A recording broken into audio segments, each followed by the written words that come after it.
Hi friends, నేను హంస Vihari. Okay friends, ఈరోజు మనం అల్లు అర్జున్ గారు మరి తెలిసి చేస్తాడో తెలియక చేస్తాడో కానీ చిన్న చిన్న పొరపాట్లు చేశాడు. మొదటగా అల్లు అర్జున్ చేసింది ఏంటంటే రాష్ట్రమంతా వైసీపీ ప్రభుత్వాన్ని చేదరించుకుంటుంటే ఈ రాక్షస పరిపాలన, ఈ అవినీతి పరిపాలన, ఈ నియంత్రణ పరిపాలన పోవాలని ప్రతి ఒక్క ఓటర్ కూడా ఎంతో ఓపికతో ఎదురు చూస్తున్నారు ఈ పరిపాలన పోవాలని. ఈ చూస్తున్నప్పుడు రాష్ట్ర ప్రజలందరూ కూడా ఈ కూటమి ప్రభుత్వానికి, బీజేపీ, జనసేన, టీడీపీ ప్రభుత్వానికి రాష్ట్ర ప్రజలందరూ కూడా పట్టం కడుతుంటే ఈ వైసీపీ ప్రభుత్వానికి కొంతమంది పేటీఎం బ్యాచ్ పట్టం కడుతున్నారు. ఇందులో అల్లు అర్జున్ గారు ముఖ్యంగా ఈయన తన ఫ్రెండ్కి సపోర్ట్ చేయడానికి వెళ్ళాడు. మెగా కుటుంబం మొత్తం కూడా పవన్ కళ్యాణ్కి సపోర్ట్ చేస్తుంటే, సినీ ఇండస్ట్రీ మొత్తం పవన్ కళ్యాణ్ని సపోర్ట్ చేస్తుంటే ఒక్క అల్లు అర్జున్ మాత్రమే, మంచి హోదాలో ఉన్న హీరో కాబట్టి ఒక అల్లు అర్జున్ మాత్రమే వైసీపీ ప్రభుత్వానికి మద్దతు తెలపడానికి వెళ్ళాడు. అయితే ఇక్కడ తను చేసిన చిన్న పొరపాటు ఏంటంటే పవన్ కళ్యాణ్ గారికి చిన్న ట్వీట్ చేశాడు. తను బంధువు కాకపోయినా కానీ ఒక ఫ్రెండ్ అంటున్నాడు. ఫ్రెండ్ అంటే తన సొంత ఫ్రెండ్ కూడా కాదు. పోనీ పుట్టి చిన్నప్పటి నుంచి కలిసి పెరిగాము, చిన్నప్పటి నుంచి కలిసి తిరిగాము, కలిసి బ్రతికాము, నా ఫ్రెండు అని కూడా చెప్పడానికి కూడా ఆధారం లేదు. ఒకటి, తన బంధువు తరపున ఫ్రెండ్ కాదు. రెండు, తను ఫ్రెండ్ తరపున ఫ్రెండ్ కాదు. మూడు, కానీ తన భార్య ఫ్రెండ్ అయిన, తన వైసీపీ ప్రభుత్వం ఎమ్మెల్యేకి పోటీ చేసిన తన ఫ్రెండ్ భార్య, వీళ్ళిద్దరూ అల్లు అర్జున్ గారి భార్య గారు, ఆ వైసీపీ ప్రభుత్వం పోడిన అతని ఫ్రెండ్ భార్య గారు ఇద్దరు కలిపి ఫ్రెండ్స్. అలాంటి తన భార్య ఫ్రెండ్ భర్తకి అల్లు అర్జున్ గారు సపోర్ట్ చేయడానికి వెళ్ళాడు. చూడండి రీజన్, నేను చెప్పానండి మీకు ఎంత వివరంగా చెప్తుంటే రీజన్ చెప్తున్నా. ఒక రీజన్, తను వెళ్ళడానికి కారణం ఏంటి? పవన్ కళ్యాణ్ మీద అక్కస, ఈగో ఫీలింగా, లేదా పవన్ కళ్యాణ్ గారి ఎదుగుదల చూసి వారలేక వెళ్ళాడా అనేది మీరు అర్థం చేసుకోండి. ఇందులో నేను చెప్తున్నానంటే తను వెళ్ళడానికి కారణం చెప్తున్నా. ఓ ఫ్రెండ్ అని తను పరిస్థితి వెళ్ళిపోలేదు. పవన్ కళ్యాణ్ గారి మీద అక్కసుతోటి, పవన్ కళ్యాణ్ గారి ఎదుగుదల చూసి, పవన్ కళ్యాణ్ గారి సపోర్ట్ని చూసి ఏ విధంగా అయినా సరే నేను కొంత వీళ్ళకు ఓతం ఇవ్వాలి అని వైసీపీ ప్రభుత్వానికి ఓతం ఇవ్వాలని తను వెళ్ళడం జరిగింది. ఇది వాస్తవం. ఒకటి, అసలు అల్లు అర్జున్ బ్యాక్గ్రౌండ్ ఎక్కడి నుంచి వచ్చింది? అల్లు ఫ్యామిలీకి ఫ్యాన్స్ ఉన్నారా? డైహార్డ్ ఫ్యాన్స్ ఉన్నారా? అల్లు కుటుంబానికి ఎంతమంది ఫ్యాన్స్ ఉన్నారు?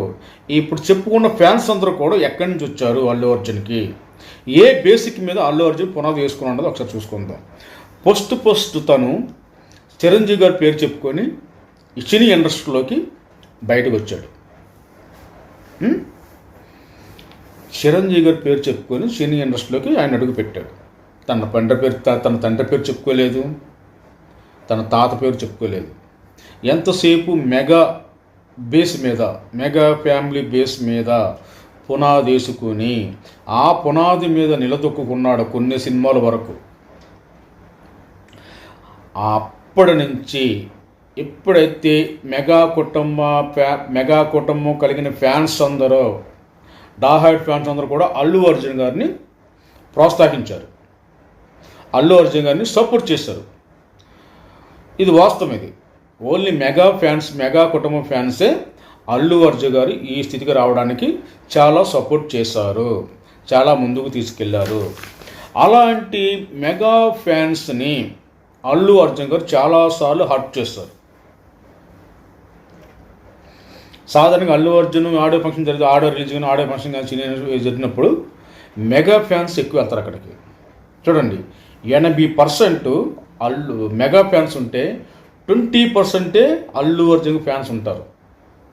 80% పవన్ కళ్యాణ్ గారు, రామ్ చరణ్ గారు, చిరంజీవి గారు మొత్తం మెగా ఫ్యామిలీ ఫ్యాన్స్ ఉంటారు 80%.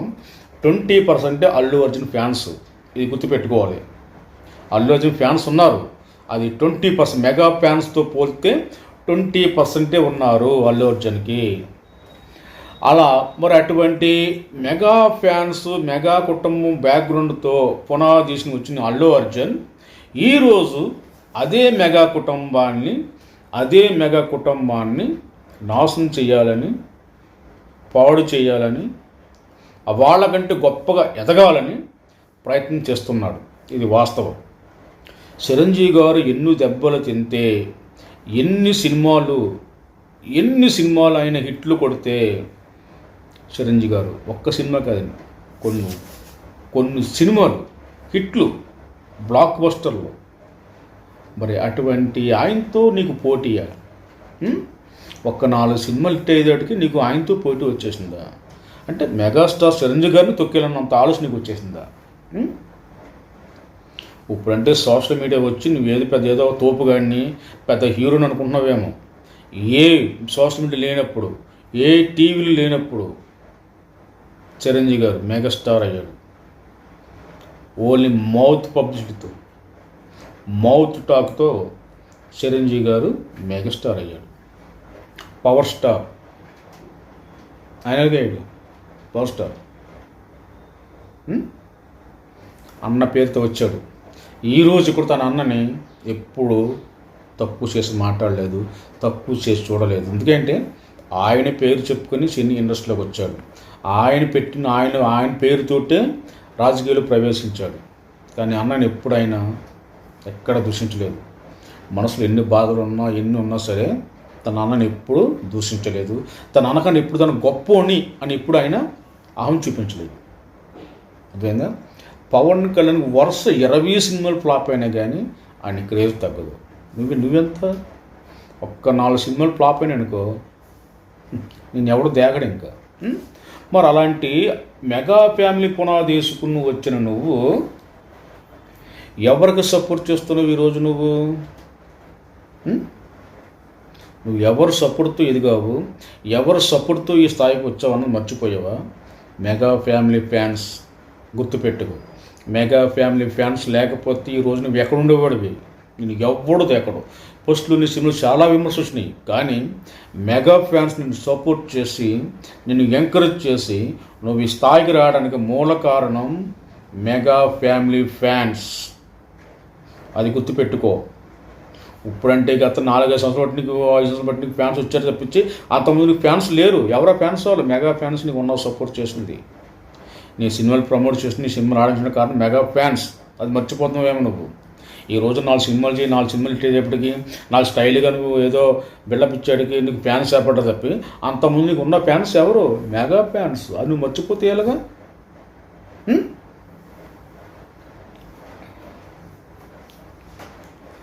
మరి అంత ఇండస్ట్రీలో 4 సినిమాలు హిట్ అయ్యేటప్పటికి ఆడే ఫంక్షన్లో మెగా ఫ్యాన్స్ పవన్ గారి పేరు చెప్పంటే చెప్పను బ్రదర్ అన్న తలపొగరేగేసావు. తప్పులేదు. చెప్పడం నీ ఇష్టం. అది నువ్వు అప్పటి నుంచే నీ సొంతంగా నువ్వు సొంత ఇమేజ్తో నువ్వు క్రియేట్ చేసుకుని చాలా ప్రయత్నాలు చేస్తున్నావు. అప్పటికే మెగా ఫ్యాన్స్ బయటకు రావాలి, మెగా ఫ్యాన్స్తో బయటకు రావాలి, సొంత ఇమేజ్ని కాపాడుకోవాలని చాలా ప్రయత్నం చేస్తావు. కానీ మెగా ఫ్యాన్స్కి అది అర్థం కాలేదు. నువ్వెంత కన్నింగ్ ఫీల్ అవ్వని, తిన్న ఇంటి వాస లెక్క పెడతావని అప్పుడు మెగా ఫ్యాన్స్కి అర్థం కాలే మెగా ఫ్యాన్స్కి. నువ్వు ఆ రోజు చెప్పను బ్రదర్ అన్నావు. తర్వాత ప్రజారాజ్యం పార్టీ పెట్టారు. ప్రజారాజ్యం పార్టీ పెట్టిన తర్వాత కొన్ని కారణం వల్ల పార్టీ అది కాంగ్రెస్లో విలీనం చేసిన తర్వాత అప్పుడు ఎక్కువ నెగిటివ్ కామెంట్స్ అల్లు అరవింద్ గారి మీద పడ్డాయి. అప్పుడు ఆ పార్టీ విషయంలో, పార్టీ విలీన విషయంలో పవన్ కళ్యాణ్ గారు విభేదించారు. అప్పుడు మీ నాన్నగారు కూడా విభేదించారు, చిరంజీవి గారిని విభేదించారు, అందరూ విభేదించారు. మెయిన్ ప్రజారాజ్యం పార్టీ కాంగ్రెస్ విలీనం కావడానికి ముఖ్య కారణం ప్రధాన సూత్రధారి అల్లు అరవింద్ గారు. ఆ రోజు చిరంజీవి గారి వెనకాల ఉండి ఆయన బుర్ర తిని ఆయన మెదడుతో తొలిసేసి ఆయన్ని ఆ ప్రజారాజ్య పార్టీని కాంగ్రెస్ విలీనం చేయడానికి పురుగొల్పిందే అల్లు అరవింద్ గారు. అప్పుడే పవన్ కళ్యాణ్ గారు అల్లు అరవింద్ గారితో కొద్ది విభేదించి పక్కకు వచ్చారు. కానీ ఎప్పుడు ఆయన విషం చెమ్మలే మీ మీద, విషం ఎప్పుడు చెమ్మలే, ఆయన ఎప్పుడు మీద విషం చెమ్మలే. మీరు బాగుండాలి, తను బాగుండాలని తప్పించి ఏ రోజు కూడా సినిమా పరంగా కానీ రాజకీయం పరంగా కానీ ఎప్పుడు ఆయన మిమ్మల్ని విషయం చెమ్మలేదు, మిమ్మల్ని పక్కన పెట్టలేదు.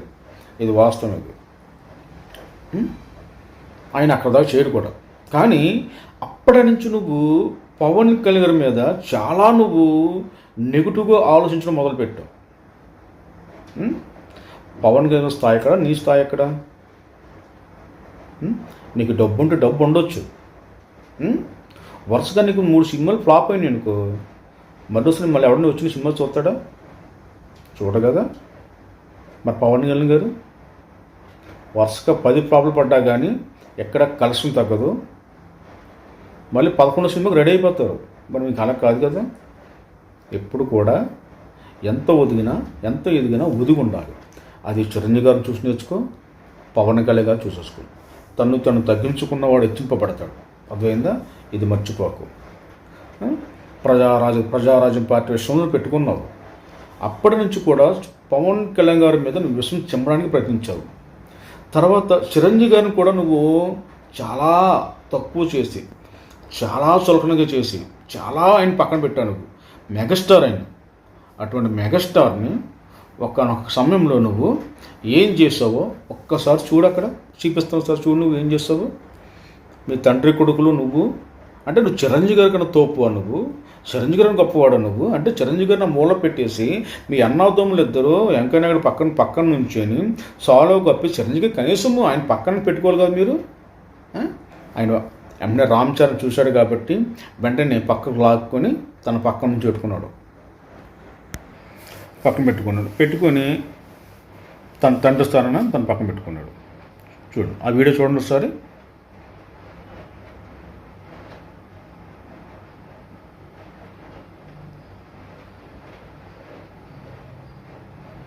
చూస్తారు కదా.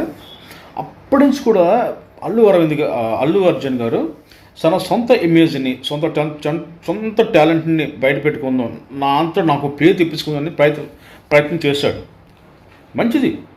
కానీ పునాది మర్చిపోకూడదు కదా. మనం ఎక్కడైతే పునాది వేసుకున్నామో, మనం ఎక్కడైతే ఏ పునాది మీద నిలబడి రోజు స్థాయికి వచ్చామో ఆ పునాది మర్చిపోకూడదు మనం. అల్లు అర్జున్ గారు మరి చిరంజీవి గారు విషయంలో చేసిన ఆ పొరపాటు ఏంటండి? కరెక్ట్ కాదు కదా. అప్పటి నుంచి అల్లు అర్జున్ గారు తన సొంత ఇమేజ్ని డెవలప్మెంట్ చేసుకోవడం మొదలుపెట్టాడు. ఇంకోటి అన్నారు ఏంటిది, జనసేనకు జన సైనికులు ఉన్నారు, జన సైన్యం ఉంది. అల్లు అంట ఆర్మీ అంట. ఆర్మీ అంటే ఏంటి? సైనికులు అంటే నువ్వు ఇంగ్లీష్లో పెట్టుకున్నావు ఆర్మీ అని. నీ ఆర్మీ ఏది? ఆర్మీయా? చిరంజీవి మెగా బ్రదర్స్ ఉన్న ఫ్యాన్స్లో 20% నీకు లేరు. నీ ఫ్యాన్స్ 100కి 20 మంది నీ ఫ్యాన్స్ ఉన్నారు. మిగతా 8 మంది కూడా మెగా ఫ్యాన్స్ నీకు ఉన్నది. అది మర్చిపోయావు నువ్వు. అది మర్చిపోయి తలపొగరెక్కేసి తలకు దిమ్మె తిరిగి నువ్వు తగ్గేదిలే అంటూ చాలా ఓవర్కి వెళ్ళిపోతున్నావు. అది కరెక్ట్ కాదు. అల్లు అర్జున్ గారు మనం ఏ పునాది మీద వచ్చామో ఆ పునాది మనం మర్చిపోకూడదు. అల్లు అర్జున్ గారు మనం మర్చిపోకూడదు ఆ పునాది. తగ్గేదిలే తగ్గిస్తారు. ఇప్పుడు ఈరోజు ఆంధ్రప్రదేశ్ ఇటు తెలుగుదేశం కార్యకర్తలు కానీ, తెలుగుదేశం ఓటర్లు కానీ, తెలుగుదేశం మొత్తం క్యాడర్ కానీ, ఇటు మెగా ఫ్యాన్స్ కానీ, మెగా క్యాడర్ కానీ అందరూ కూడా ఇప్పుడు పుష్పాన్ని తగ్గేదిలే అంటున్నారు కదా, తగ్గించడానికి చూస్తున్నారు. ఎలా తగ్గిస్తారో పుష్ప 2లో నీకు వివరిస్తారు.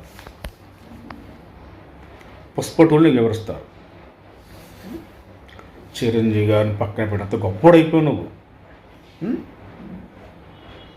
చిరంజీవి గారిని పక్కన పెట్టావు నువ్వు. మెగా ఫ్యాన్స్ లేకపోతే నీ స్థాయి మరోలా ఉంటుంది. కాబట్టి అల్లు అర్జున్ గారు మీరు చాలా పొరపాట్లు చేశారు.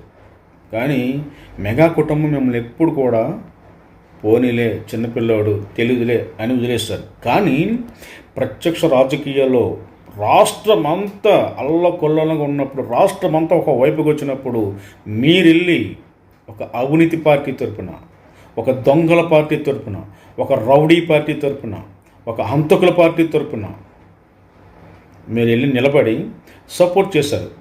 ఓకే, కానీ మీరు సపోర్ట్ చేసిన వ్యక్తి పవన్ కళ్యాణ్ గారిని చాలాసార్లు దుర్భాషలాడాడు, కించపరిచాడు, అవమానపరిచాడు, చాలా మాటలు మాట్లాడాడు. మరి వయసు మీద పడ్డం తెలియదు కానీ పవన్ కళ్యాణ్ గారు తిట్టాడు కాబట్టి మీరు వెళ్ళి ఆయన ప్యాకేజ్ సపోర్ట్ చేస్తారు. ఆయన దత్తపుత్రుడి భార్య, పరిస్థితులు చూస్తారు, వాళ్ళ భార్య ఫ్రెండ్ వంకతో మీరు వెళ్ళి సపోర్ట్ చేస్తారు. ఏంటి, పవన్ కళ్యాణ్ గారిని ఓడించాలని. కానీ పుష్ప విరిపుష్పం అయిపోయింది. పుష్ప వెర్రిపుష్పం అయిపోయింది పాపం. తల ఎక్కడ పెట్టుకోలో తెలియలేదు పాపం. మళ్ళీ ఆ రోజు ఈ రోజు కూడా ఎక్కడ సోషల్ మీడియాలో కానీ ఎక్కడ కానీ అల్లు అర్జున్ గారు ఎక్కడ కామెంట్ కానీ బయటికి రావడం కనిపించలేదు. పుష్ప వెర్రిపుష్పం అయిపోయింది. కరెక్ట్ కాదు, అది కరెక్ట్ కాదు. మనకు ఒక ఇమేజ్ వచ్చినప్పుడు, మనకు ఒక గౌరవం వచ్చినప్పుడు, మన గౌరవాన్ని భంగం కలగకుండా మన హోదాని మనం కాపాడుకోవాలి, డిగ్నిఫైడ్గా ఉండాలి. తప్పు చెడు అన్నది, మంచి చెడు తప్పు ఒప్పు అని తెలుసుకోవాలి. సినీ ఇండస్ట్రీ మొత్తం వచ్చి పవన్ కళ్యాణ్ గారు సపోర్ట్ చెప్ప, కనీసం జబర్దస్త్ ఆర్టిస్టులు, కళాకారులు, క్యారెక్టర్ ఆర్టిస్టులు అందరూ వచ్చి కూడా పవన్ కళ్యాణ్ గారు సపోర్ట్ చేసి క్యాన్వాస్ చేసి తిరుగుతుంటే, ఊరూరు తిరుగుతుంటే మీరు పనగొట్టుకొని పవన్ కళ్యాణ్ గారు వ్యతిరేకంగా మీరు వెళ్ళి మీరు చేశారంటే, క్యాంపెయిన్ చేశారంటే అది ఎంతవరకు కరెక్టో ఒక్కసారి మీరు ఆలోచించండి.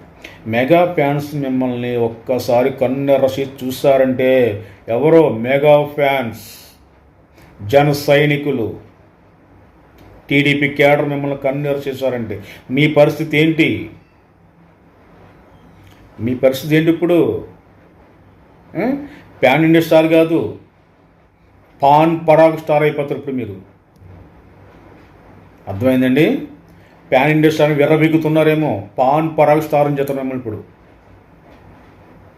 ఆలోచించండి ఒక్కసారి. జన సైనికులు కానీ, మెగా ఫ్యాన్స్ కానీ, టీడీపీ క్యాడర్గా మీ మీద కన్నెర చేస్తే మీ పరిస్థితి ఏంటి ఇప్పుడు? ప్యాన్ లేదు, గాడు గుడ్డు లేదు. కరెక్ట్ కాదు అది. మీకు చెప్పేంత కాదు, మా స్థాయి అది కాదు. కానీ మీ స్థాయికి తగ్గ పనులు మీరు చేయలేదు కాబట్టి ఈరోజు మేము బయటకు వచ్చి మీ గురించి మాట్లాడటం జరుగుతుంది. మిమ్మల్ని అనేంత స్థాయి మాకు లేదు. కానీ మీకు స్థాయికి తగ్గ పని మీరు చేయలేదు. మీ సొంత కుటుంబాన్ని పక్కన పెట్టుకొని ఆ కుటుంబంలో పెరిగి, ఆ కుటుంబంలో ఎదిగి, ఆ కుటుంబంలో ఉండి, ఆ కుటుంబంలో ఎదుగుదన్నీ చూసి, ఆ కుటుంబ ద్వారా నువ్వు ఎంతో పేరు సంపాదన, ఈ రోజు నువ్వు అదే కుటుంబం నుంచి ఒక వ్యక్తి వచ్చి రాజు నిలబడితే మీరు ఆ వ్యక్తికి సపోర్ట్ చేస్తాం మానేసి ట్విట్టర్లో ఒక ట్వీట్ పెట్టి సరిపెట్టేసి మన బంధువు కానీ, మన స్నేహితుడు కానీ, మన చుట్టం కానీ, మన పట్టణం కానీ ఒక అతని కోసం ఒక వైసీపీ ప్రభుత్వానికి వెళ్ళి మీరు సపోర్ట్ చేసి క్యాంపెయిన్ చేస్తే అది కరెక్ట్ కాదు. మీ పుష్ప 2 తెలంగాణ, ఆంధ్రప్రదేశ్లో అందరూ బాయ్కట్ చేస్తున్నారు. పుష్ప 2 వెరీ పుష్పాన్ని చేస్తున్నారు. ఇది గమనించండి. ఒళ్ళు దగ్గర పెట్టుకుని సినిమా రిలీజ్ చేసుకోండి. ఓకేనా? మీకు చేతనైతే బయటకు వచ్చి అందరికీ మీ మాట మీరు ఏం చెప్పుకొని తప్పు ఒప్పుకొని ఆంధ్రప్రదేశ్, తెలంగాణ ప్రజలకు మీరు సంజేసి చెప్పుకొని అప్పుడు మీరు సినిమా రిలీజ్ చేస్తే ఏమన్నా బెనిఫిట్ ఉంటుంది. లేదంటారా చాలా ఘోరమైన స్థితిలో మీరు వెళ్ళిపోతారు. సినిమా అట్రలో చేయడానికి ఆంధ్రప్రదేశ్ ప్రజలు, తెలంగాణ ప్రజలు జన సైనికులు, మెగా ఫ్యాన్స్ అందరూ కూడా, ప్లస్ టీడీపీ క్యాడర్ కూడా ఎదురు చూస్తూ ఉంది. ఓకేనా? జై జనసేన, జై హింద్.